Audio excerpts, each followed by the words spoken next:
When we lead with empathy and connections, we build trust, unlock potential, and create the conditions where everyone can thrive.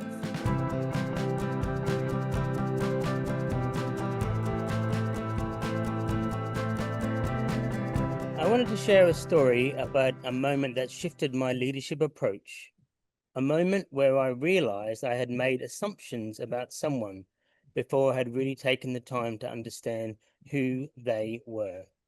I was new in my role as the MYP coordinator and was driven to really impact learning at the school and move it forward.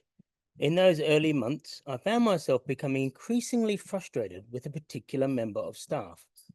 I had noticed he'd been late to a couple of meetings, not massively late, but late enough that it raised questions in my mind. During our collaboration time, he had sometimes been outside the room on his phone rather than inside engaging with the session I had planned. In another session, I saw him looking a little bit glassy-eyed, tired, maybe checked out. A few emails I'd sent hadn't been acknowledged or acted on, and he had been late submitting some report comments. I'll be honest, I started drawing conclusions about his value as a staff member. I spoke with a fellow leader about it and voiced how I was feeling. That conversation helped me reflect, and I realized that a lot of my judgments were based on my own expectations, the kind of practitioner I was. I was projecting those expectations onto him. My colleague said something that stuck with me. He's actually a really valued staff member here, well liked by students, respected by colleagues. Maybe you just need to find out a bit more about who he is. So I did. I visited a few of his lessons. Students were engaged. The learning was student-driven and collaborative. The environment was respectful and supportive, exactly what I'd hoped to see. Then I made time to sit down with him and listen, to really understand his story. And what he shared was incredible. As a boy, he'd missed several years of schooling due to civil war, during which time he had been a forced child soldier, living in the bush for periods of time with militant groups. He eventually returned to formal education, picking up where he'd left off.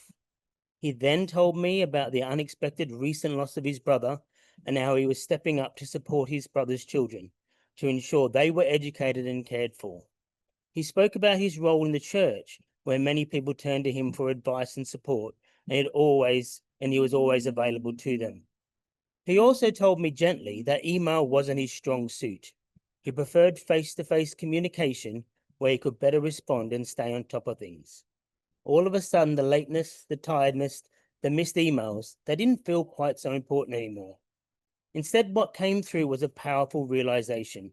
He was doing the best he could, and he was doing an incredible job, not just for our school, but for his family and his community.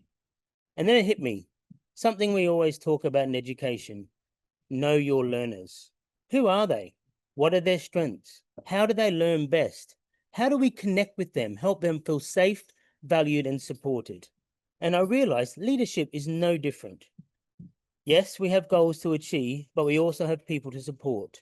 No single leadership style fits every teacher. Understanding them, building real connections is how we empower them to thrive. Now I try to approach things differently. I make time to stop by his classroom just to connect. If there's important information I've sent by email, I follow up in person just to let him know how much I value his contribution. I've come to rely on his deep cultural knowledge, especially in culturally sensitive situations and when dealing with parents. We now collaborate closely, and we've both grown as practitioners.